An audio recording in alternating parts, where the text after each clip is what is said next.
you. Okay, let's talk about the sport now. Good evening, good evening now for everybody. My name is Svetlana Rudmieze. So, first of all, thanks everybody for the interesting presentations, which clearly have a scientific contribution. And of course, I would like to thank Mrs. Ruopa for the opportunity to set out my vision for equestrian sport. I have been in equestrian sport for a little over 20 years, of which I have been a coach for 13 years working in Latvia and also in Russia. I'm currently working in the Latvian Equestrian Federation, training equestrian people of different ages and backgrounds. One of the reasons why I train is my interest in the ongoing processes in this kind of sport. Studies at the Latvian Sport Academy, where I am currently studying for the first year of doctoral studies, provided a very good theoretical basis. And what I'm trying to do now is to combine practice with theory, because I think our processes, activities that have an explanations. I will give a little general insight into sport in today's seminar, because as we know, sport is part of society's culture, also nationality, values. It also has an educational process, especially when it comes to younger generations, which is our future with you. Okay, let's go further. And let's start with a little historical insight into the sport we see today. As we can see, equestrian sports are recognized Olympic sport which dates back to 1900. Equestrian became an Olympic event with the individual jumping competition. In 1912, team jumping, individual dressage, and eventing team and individual also were added. Team dressage was added in 1928 to round out the 6 events that are competed today. Other interesting facts. London, for example, 1948, on a difficult jumping course, only 3 of the 14 teams were able to finish the competition intact, giving Mexico the gold medal, Spain the silver, and host Great Britain the bronze. Women competed from the first time in Olympic equestrian in 1952. After suffering a polio attack in 1942 at the age 44 at the age of 23, Denmark's Liz Hartel began a grueling program to regain the use of her limbs. 8 years later, in Helsinki, Hartel captures the silver medal in individual dressage, becoming the first woman to win an Olympic equestrian medal. Paralyzed below the knees and walking with a crutch, Hartel was helped by gold medalist Henry Seir of Sweden in getting into the medal stand, creating one of the more touching scenes of the Games. Strict quarantine laws made taking horses to Melbourne in November impractical. So the 1956 Olympic equestrian events were competed in Stockholm in June, separate from the rest of the competition. At the 1972 Games, West Germany's Liesenhoff became the first woman to win an individual Olympic gold medal in equestrian when she captured the individual dressage crown. Women made up 21 of the 33 riders competing in the event. Montreal, 1976. West Germany's Alwin Schuckemühl, a 39-year-old factor walker, was the first rider to complete the Olympic individual jumping event without a fault since. 1928, London. Since 1928, London. 2012, Great Britain stole this show on home soil, earning 3 of 6 gold medals. In her Olympic debut, Charlotte Desjardins won double gold in team and individual dressage. The London favorite broke the record for the highest Olympic dressage score when she earned around 84% in the team Grand Prix. So, and now, given that I am far from the history, I would like to show a small video, but I think it's not possible with this internet today. That's why I will send a little bit later a little bit later your link. So also I would like to say that the International Equestrian Federation was formed in 1921 with joining only these national organizations of Belgium, Denmark, France, Italy, Japan, Norway, Sweden, and the United States of America. As you see in the table, today it's around 136 national equestrian federations affiliates with the FEI.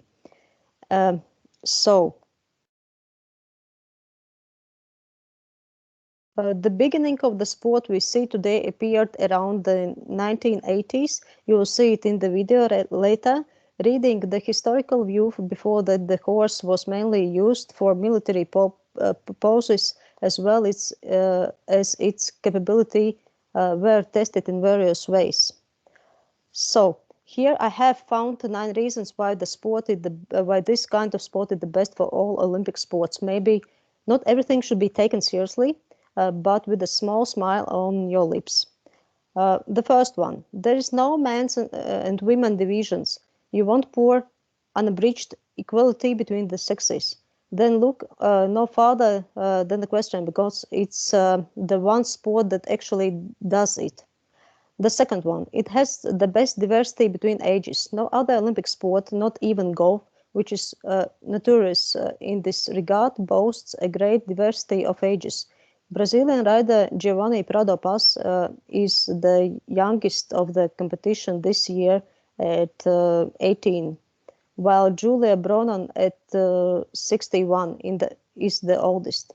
At the 2012 Olympic 71-year-old Hiroshi Hoketsu, who would have been the games again this year had his horse not fallen ill, competed alongside newly minted 18-year-old Reed Kessler. The third one is the only Olympic sport that includes animals. Not only do these Olympians have to master their own trainings, they have to do the same with the animals that can weigh over 500 till 800 kilos. It elevates the idea of teamwork into a different stratosphere, and you can make a solid case that there is no bigger challenge in all of sports. The fourth, the horse are treated like kings. Some of them even have their own personal psychologist. Yes, it is so. Does somebody of us can afford it? The fifth, it's probably the most dangerous Olympic sport. Again, these animals can weigh more than 600 kilos. Any miscues from either the horse or the rider can result in serious injury. The stakes are extremely high. Combining to ensure the worst doesn't happen require the kind of master that you won't find in many other sports. The sixth, the outfits are boss. Who doesn't love a good top hat every now or again? Seventh, it's visual stunning, seriously thought. 8. The range of events is unparalleled. Dressage, jumping, cross-country, they all demand from both the horse and the athlete as far-ranging set of skills that you can't fake. So you can have strength and weakness, but any kind of any dimensionalism, you won't stand a chance of winning the gold. It's an idea that every sport strives for, but very few actually accomplish. 9th, and the last one, the jumps are insane, especially during the cross-country. Water, grass, mud, just look at this one. On this year cross-country track, it's called Bamboo Keyhole. How does it look? You can see in the picture. And now let's get a little closer to modern equestrian sport. What we know about the sport in general. What is the role of the sport in today's society? People all over the world treat sport differently, and it plays a certain role for every person in life.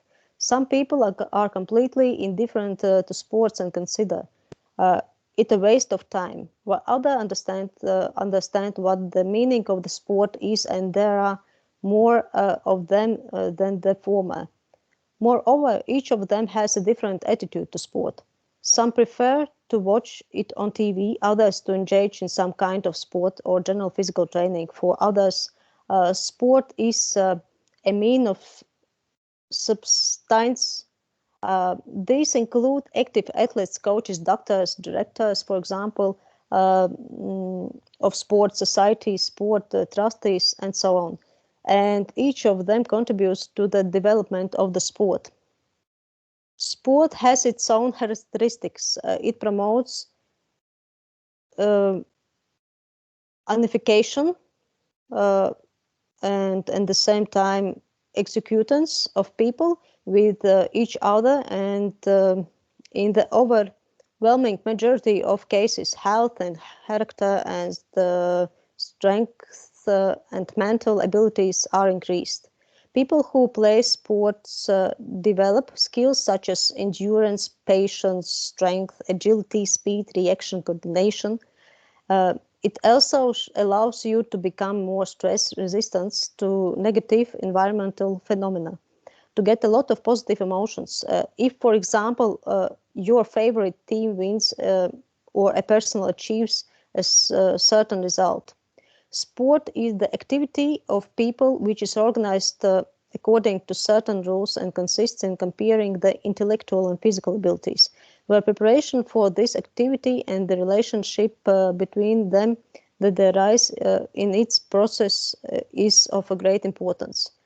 And also sport is one of the constituent parts of physical culture, the purpose of which is competition and the preparation for it. It is expressed and in the desire of a person to win, to achieve higher results using all his mental, moral, and physical qualities. Mass sports provides an opportunity for a huge number of people to improve their motor abilities and physical qualities, improve health, and increase life expectancy. In certain years, equestrian sport have become increasingly popular in the world, including in Latvia, attracting people of all ages. The number of children in classes in Latvia, for example, Latvia is growing by 30% every year. Equestrian sport is one of the most coordinated sport in which nothing can be achieved by force, only by harmonies and coordinated movements.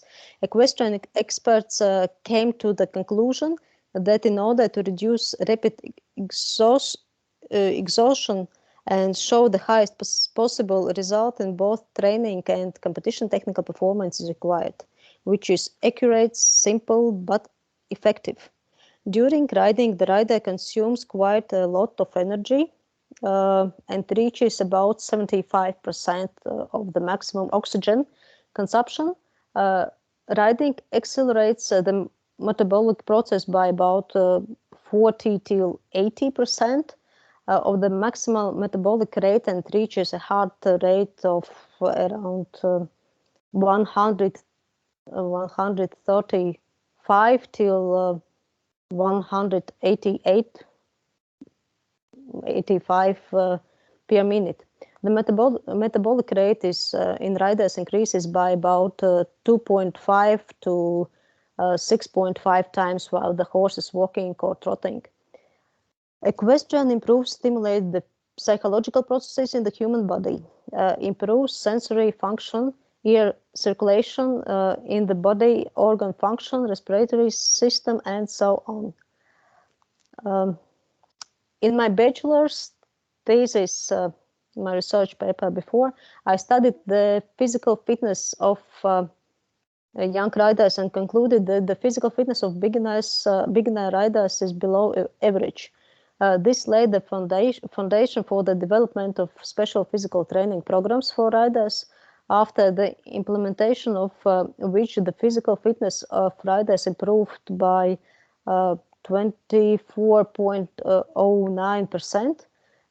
Given that equestrian sports are technically sport, poor physical fitness in the long period makes it difficult to improve the technique in the chosen specialization by prolonging the learning process. It must also be said that there is a certain lack of literature on these issues. For example, in Latvia, there is no methodological materials for riders and trainers.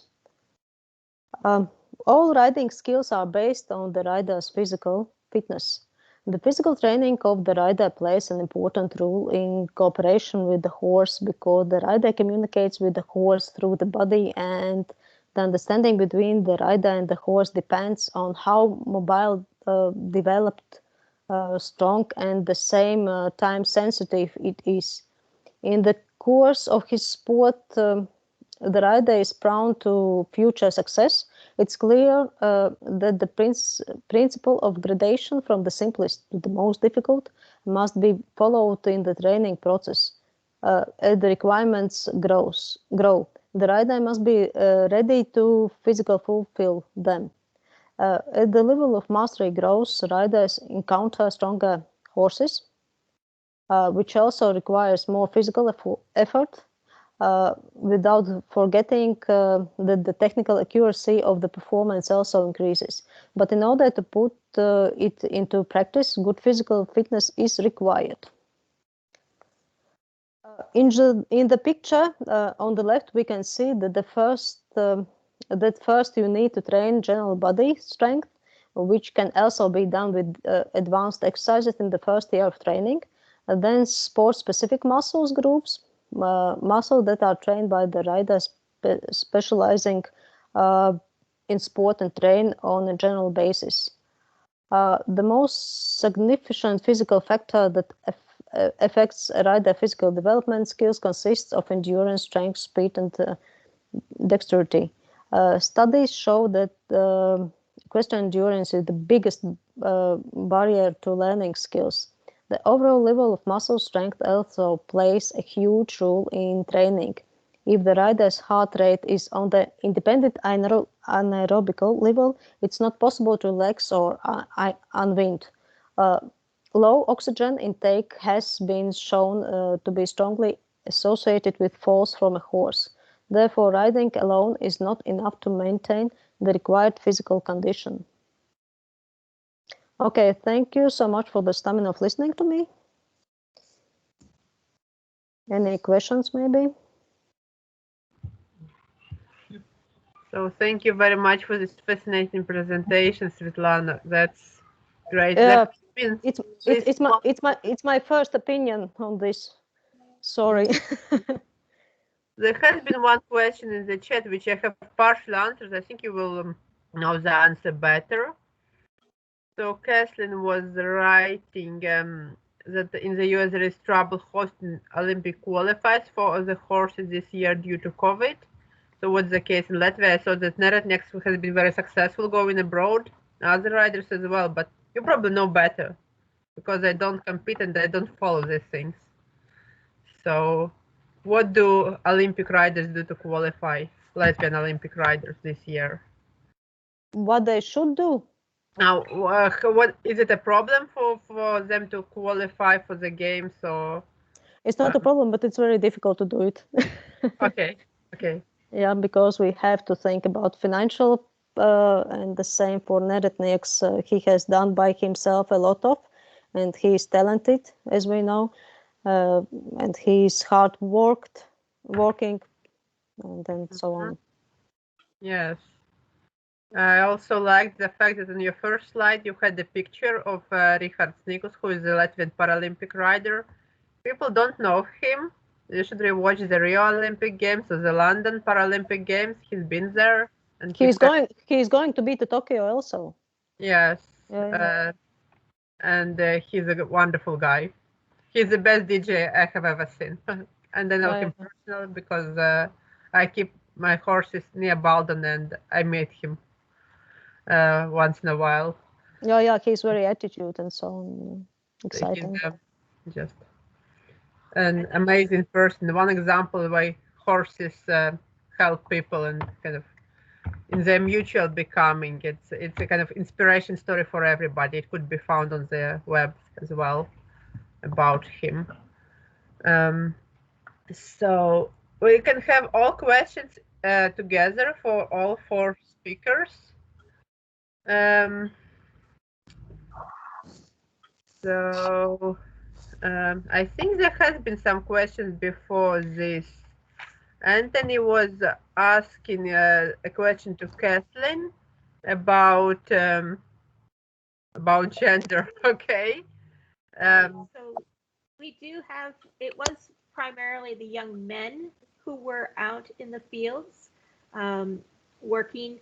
We do have, of course, women that were out in the fields, but there were definitely much larger quantities of men affected by the innovation of the manure spreader. I do think that there was a population of women that did that, but in general, if you had brothers, your brothers did it before you did it. So, and that's one of those things where the women are much more likely to be turning the ground versus than actually spreading it, just because it's really hard work to sit up on top or stand up on top of those wagons, particularly if they're moving. And I wouldn't want to try to do that in a skirt. And they were wearing dresses. So. Okay. Good one. Good point. Any other questions to the other speakers? So I had a question, kind of comment to Marcus' paper about this choice of drawing versus not drawing of horse agency. This is a wonderful example. You said people mostly think about horses drawing as a choice, which isn't always a choice. If a horse is in pain or it hasn't been trained or it's scared, it's not a choice for it to draw. If you have a pain in your back, then it's not a choice to draw or not to draw a person. It's something you do naturally. On the other hand, sometimes it is a choice for a horse not to draw its rider, and I can speak from my personal experience. I've been owning a mare who is an ex-racing horse for 10 years. And the first 7 years or 8 years of our life were very eventful. She's been trying to draw me every time we went into canter, from 2 to 5 times. And the 1 year it was like I would be on the ground 5 times in an hour, and that's it. So 4 years ago I was pregnant and I decided to still ride her, but I asked her very politely not to do this. First, so all the 9 months she wasn't doing this. Then after I gave birth to my child, she started doing it again. And well, fortunately, she stopped doing it over the last couple of years when she started to go under children and to canter under children. But I think she's getting older. She's 20 now. Up to the age of 17, she would do it like every time I went to canter. She would try to draw me. Either she was like having fun or it was good naturally, but she would do this, except for this 8 months when I was carrying the child. So I think it's not accidental. I mean, she may not understand the way I understand, but there is a choice involved, definitely. We ask horses and they become like humans in some way. And I mean, on the other hand, sometimes people just fall off horses because they move suddenly. It's not a horse's choice to be disobedient. But Svetlana said riders are sometimes not very confident. You shouldn't always blame those animals. So ducks. Blame ducks. Oh, you can blame ducks. Yes, you can blame ducks. That's another story I can tell afterwards. But I think Edgar had a question to Marek about legal sources. About legal sources, yes, I did have a question to Marek. In your sources, were there any specific cases where the animals were specifically, excused the responsibility? Why I'm asking, because in ancient Welsh laws, which are on the late end of the early Middle Ages, 900s, there were, for example, that foal is not giving a responsibility to its owner for ruined fields. It can be seen as practical, of course, probably because the way they were breeding it, they list the foals along with wild animals. I don't particularly recall anything like that. I know that for many animals, if you, at least it counts for wild animals, or like tame wild animals. If you have a wolf at home and he does something bad, you can chase him away and then it's not your fault. But I think for horses, we don't really have this, we don't really blame the horse. It's more like the horse does that and you as the owner have to make sure it doesn't. It's not, at least from, that's like my general impression. I mean, there might be other cases. I don't have my sources in front of me right now, but I would say generally it's more the owner's responsibility to control the animal behavior. But I can't think of a specific case where they say that's not the horse's fault. It's more like, well, that's what horses do, and you need to make sure it doesn't happen.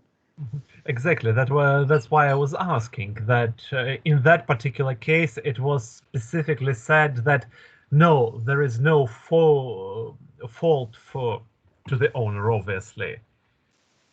But then again, my sources are very, very general. They're not like specific cases. They're very, very general rules of general understandings. So that's maybe a different matter. As are the laws of Hall of the Good, the Welsh laws. They are 900s, but probably because they are so late and they were developed in the High Middle Ages as well, they are more usable, shall we say, from practical perspective. Yeah, of course, the Germanic laws have a lot of Roman tradition in them. So it's a lot of things you write down because you need a rule for that because that's just what you do. But I also think they are very, very general rules. I mean, they get very specific when it comes to cutting off one finger or two fingers. That's a different matter. But when it comes to animals, it's more the general understanding of how animals work. And there it's mostly you have to take care of what your animals do. Yeah. And since we're on the topic of the Welsh law, may I ask a fairly random question to Kathleen as well? Because in those laws, there are prices for different kinds of horses, and the cheapest one is called the dung mare. So, just out of the top of your head, is it just because it's a crappy horse? Or is it a horse which is particularly suitable for spreading manure? Because its essential property is to pull carts without irregularities, it's a quote. So hold on just one moment. I'm sorry, I have a volunteer in my office. So I think that you really have to look at the context in which it's used. I do know I was studying horsehair for a long time. And really, when you get into the composition of horsehair and why they like it certain ways, they don't like mare manure because mares pee in the same place that they put the manure. And the same is true with horsehair. Horsehair from a mare is actually has less strength in it than hair from a male, and it's because of the urine. So I'm assuming that has some type of context in what you're talking about with the dung mare. There are times when I think sometimes that they just mean that it's a shitty horse too. Could be. But literally I mean, when you think about it, it does make sense because a mare is going to pee that way. And particularly in those days, if they were in a tie stall or a small area, it would affect your manure quality of your manure. Things that you never thought of before.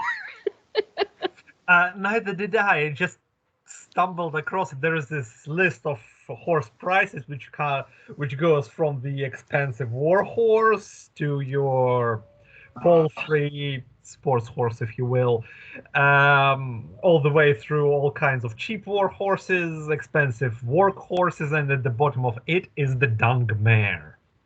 So, Yeah. But So, I mean, you really don't want her. So, you know, it does make sense. Yeah. Yeah. yes. what you said about stallion versus mare manure is really interesting, because when my mom was looking like for best fertilizers for the garden, she said, "Oh, mare manure is more valuable than stallion manure." Especially for roses. I think it's true when you go to spread it, but when you're talking about shipping it and being able to handle it, it's kind of like dealing with cow manure, which is more liquid, and you have to spread it in a different way and transport it, because we have a different type of transportation for liquid manure, and that's okay.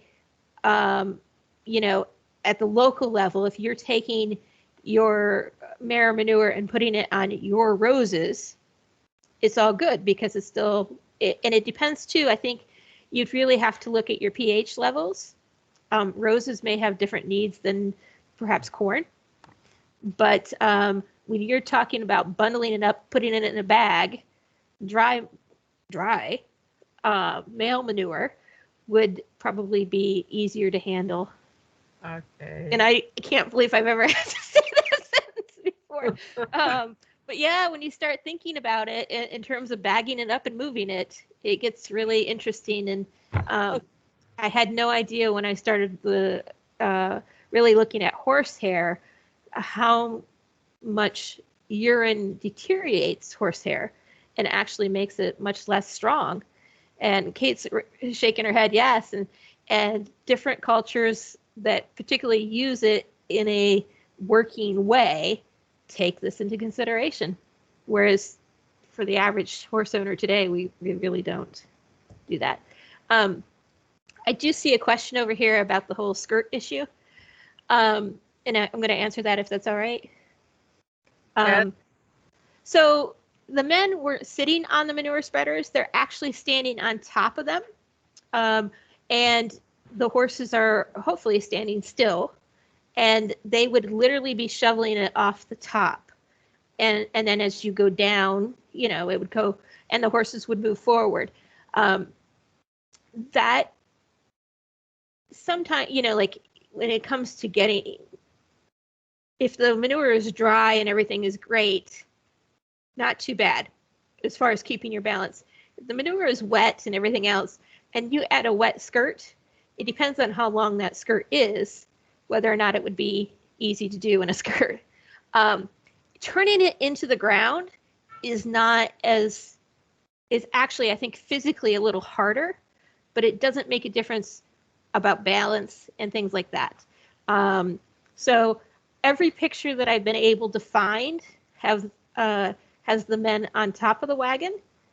They don't necessarily drive it per se, like we think of them sitting on a front of the vehicle, but they've all been pictures of men standing on top and the women not.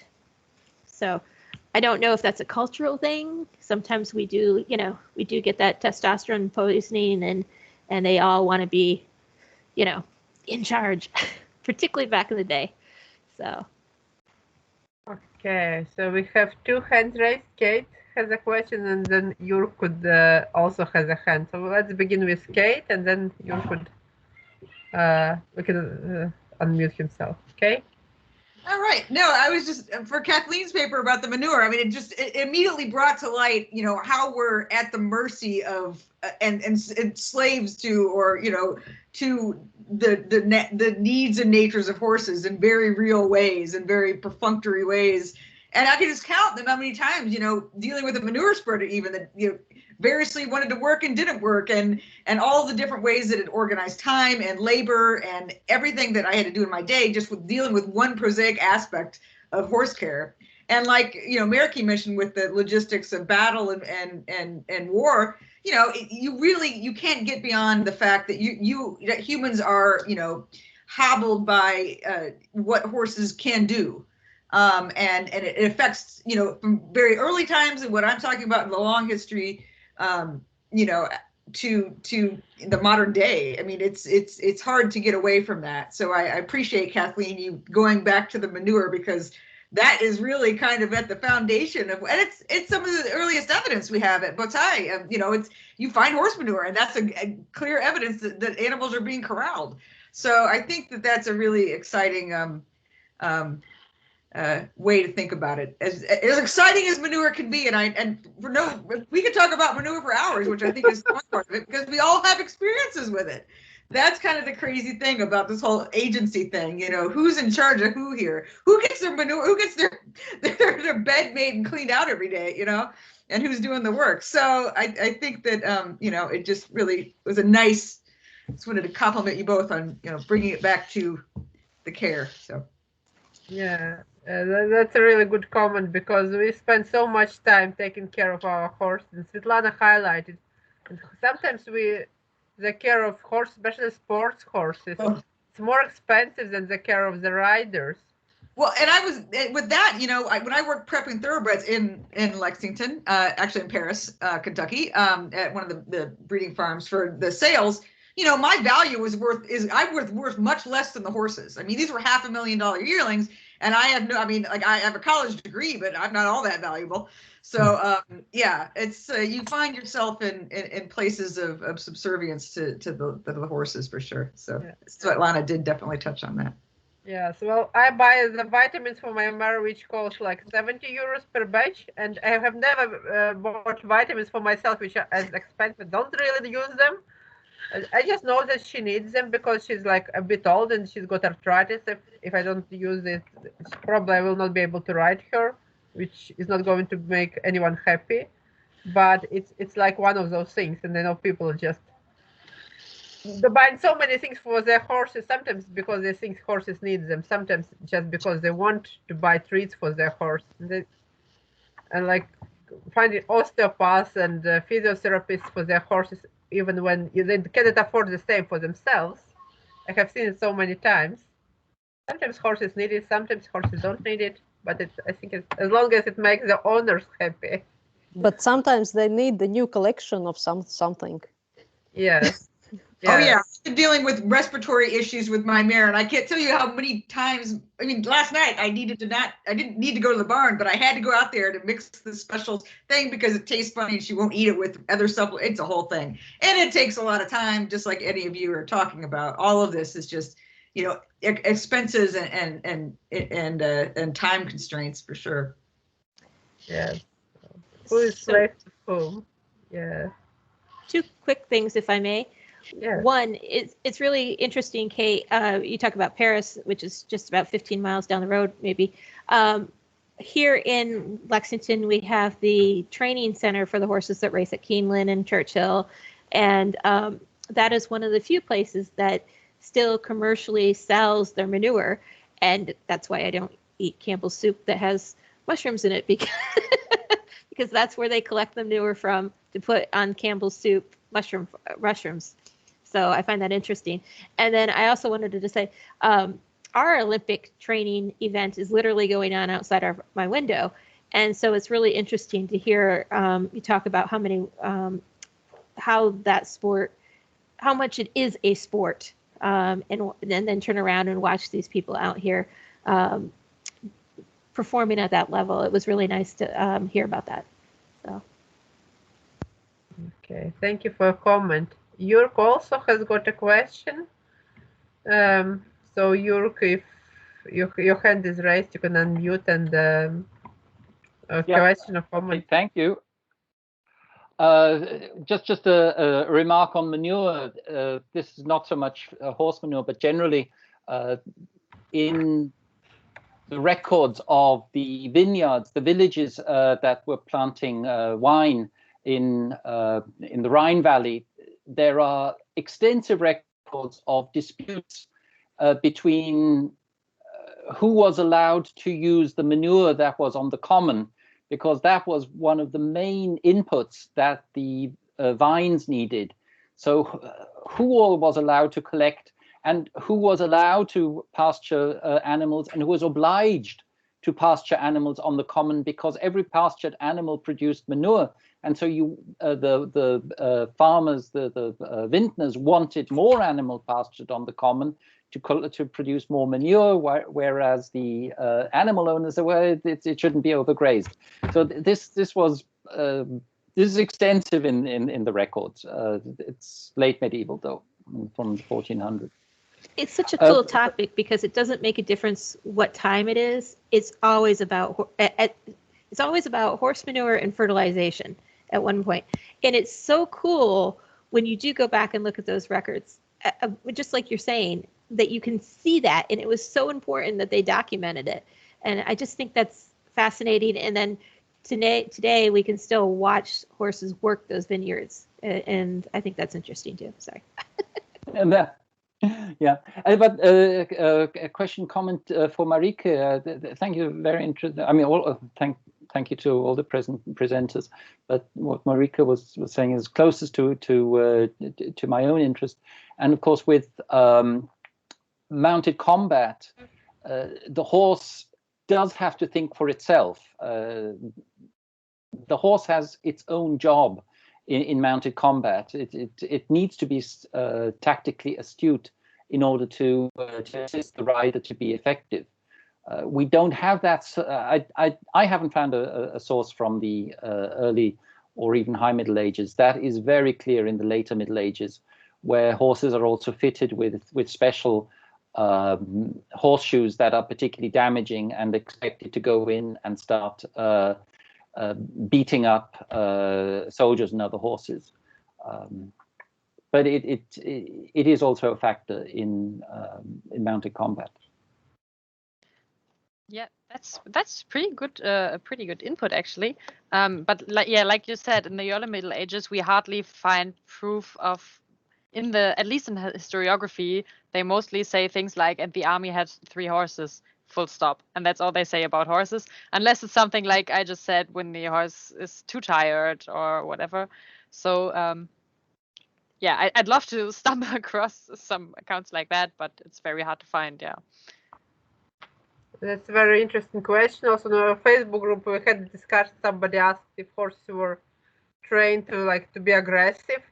I think it's very inconvenient to have an aggressive horse, because we've tried to with Fizz, another horse. Fizz just goes for every horse which nears it. She's fine to be walked in hand, but she tries to bite and kick everybody. And if you try to kick your opponent at the same time to hit, it's very inconvenient when your horse just turns with its bum.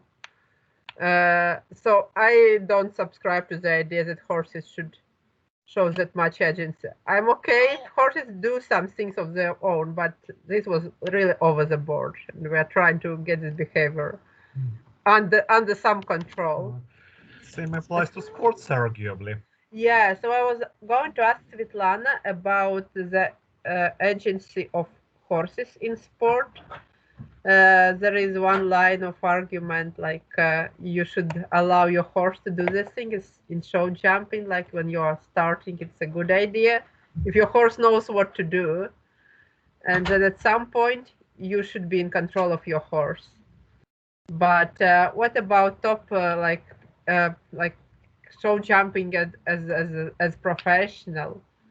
Would you think that horses should also contribute, or should horses be like totally under control? What would be this opinion? Okay, my opinion. And if we are talking about this top sport, then to jump for example, 1 meter 60, everybody of us should be a little bit crazy to do this, because it's in some way it's out of limits. Yeah. You know, yeah, it's mental and physical and psychological, and maybe in some ways you should allow the horse to be a little bit crazy, to do all these crazy things. It's my opinion. Yes. I allow horse, for example, I allow horse. If it's in some limited ways, I allow horse to be a little bit crazy. Yeah. Allow him to play. Yeah, it's normally his life. Yeah. I just totally agree because for a number of years I've been keeping my horse and helping Olga Scheller near Baden, and she has a daughter who is doing show jumping, Anna, and they always had this debate that Anna is trying to control her horses to perfection. And Olga said that sometimes horses should have this agency because in difficult situations horses have better reactions than a human. A horse can save you, but it can only save you if it's used to think for itself. And as I'm not a very good show jumper, I would rather allow my horse to sink in those difficult situations because she clearly has more experience than I do in this. And it's also very useful for kids when they're starting. I just say, okay, you just point your horse towards the fence. She will do it from any position. She will go there. Just hold on. Of course, I also teach them how to hold her, how to control her. But in those difficult situations, sometimes you don't really have physical or mental abilities to do these things, even for small offenses.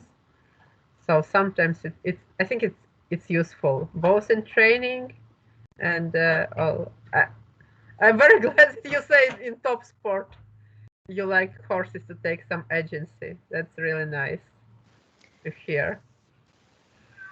So, if I may, I've been fortunate enough, even though we don't jump, we do driving and things, and I've been very fortunate to have a horse that won 3 national championships, and he is a diva.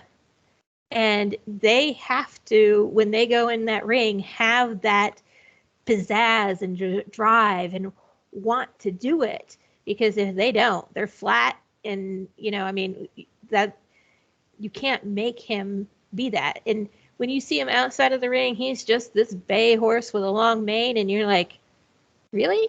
But he hits that ring, and that boy comes along live, and he looks like Fabio with the mane flowing, and he does this thing, and we're just like, I'm just there along driving him because he's putting on the show, and he chooses to do that. He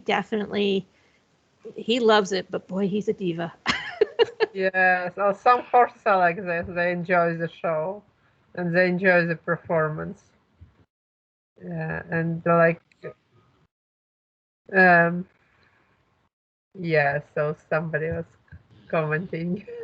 Yeah, that joy and exuberance was something that in the Mongolian paper they talk about the exuberance and joy of working together. That's kind of beyond everything that people write about in this horse human literature, about this kind of transcendence when you're not thinking and you're just doing and you're enjoying the act of whatever success that you're having at whatever level and whatever sport. So I think that there's something to balance with that sort of thing that we experience with horses, but then all of kind of the other power relationships that are involved in this. So that's something I'm trying to sort where to work this through, because that obviously is some reason why we all do these things. And certainly I've made an argument before where, like Jörg said, you want on the battlefield, that horse makes decisions, and those decisions have real life repercussions. I mean, those are very clear in terms of life and death and success, reproductive success.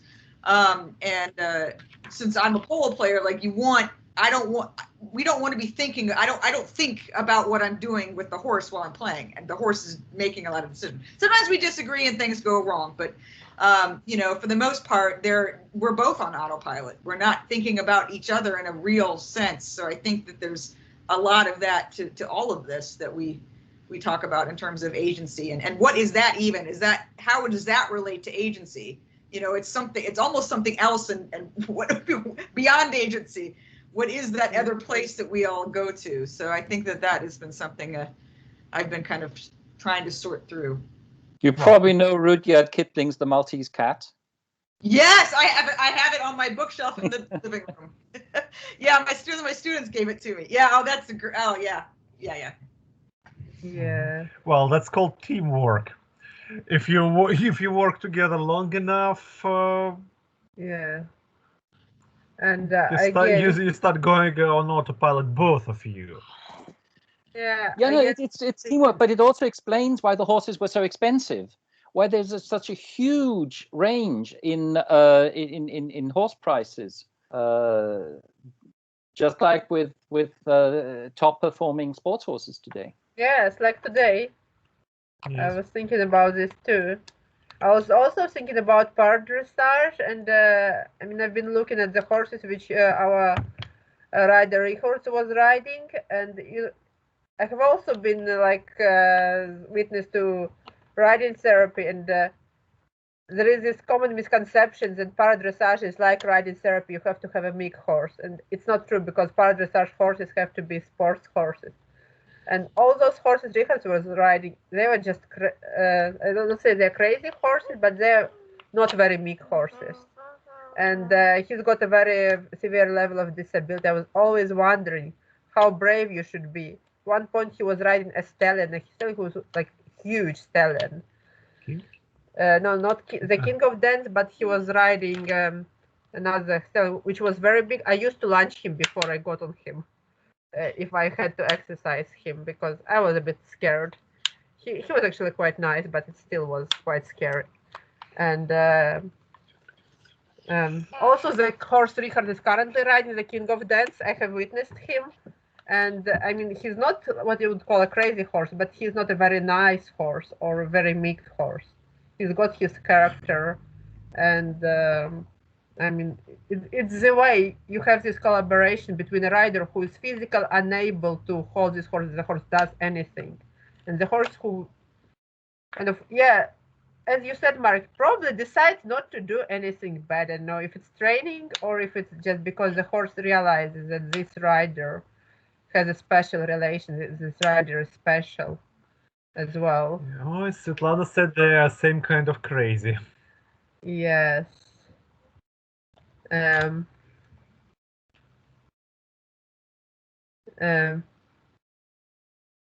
Yeah. So Anne-Marie was commenting, sweeter than anything for a novice, and get more testing if they think you can manage it. That's Fizz. Oh, that's our Fizz. She's very sweet with kids like him, and she's very sweet with beginners and those who are scared of horses. She's very sweet, and those who are confident. Even if she's 20, she would take any rider who is overconfident. She would just take him off, and she would do it like in a nick of time.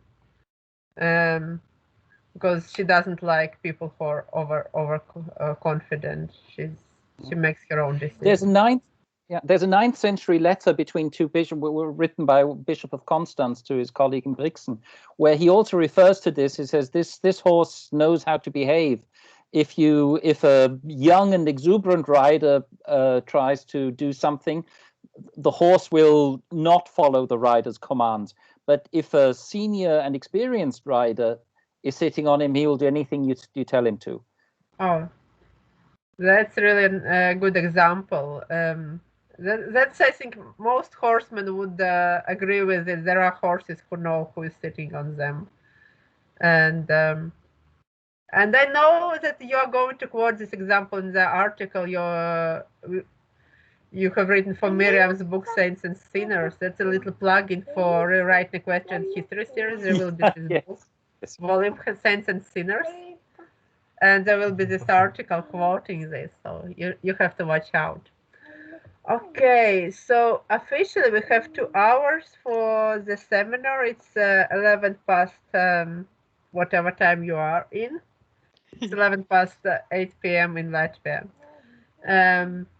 So if people have a final question, comment, you could go on and volunteer your final questions or comments.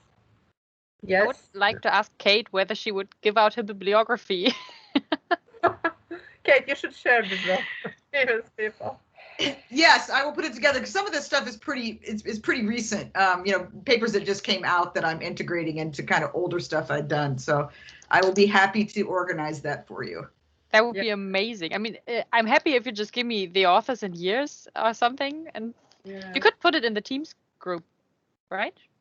I think you can share files via Teams. You could upload it there. Oh yeah. I could do that. I'll put it together. Facebook. But they also have emails of each other. I think Kate should have your email, Marika, or if not, you can do that. Yeah. Emails are on the invitation you circulated.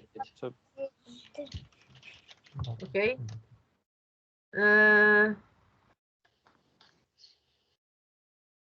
Yes. And Anthony has made a very good comment. Actually, Fizz has been ridden by this little kid who is 3, and she would be stepping with him. She would be stopping when he raises the rein. She would be walking when he moves his feet. We've got another kid who is 9, and he struggles really to ride her correctly as I ask him, because she's like putting her face. I don't hear him. No, he's not doing the right thing. I'm not going to walk up. I'll be just walking very slowly, shuffling my feet. I'm not going to trot if he's not asking correctly. But the horse is so sensitive. She's just distinguishing between those riders who can do it properly and those who cannot do it properly. So this is a really good example. Yes. Yes, Anthony, this is really familiar. So I think we will be finishing now in a minute or so. So if you need any emails of each other, if you cannot find each other on Facebook, just let me know. I'll share it. Thank you all for coming, for giving your time and your papers for your discussion. This was really great. The next seminar, the last one in this academic year, will be in May. It will be, we've changed the topic, it will be about horses and the army, horse and military. Of course, literature will also come in there, but if you have ideas, somebody who would be interested to talk about horses in military sphere in the past or today or whatever context, you are very welcome. And let's do a round of applause for our speakers. Thank you for coming. Thank you for sitting up, and I hope to see you in future. Thanks, guys, for organizing. Thank you. Thank you. Bye. Bye. Bye.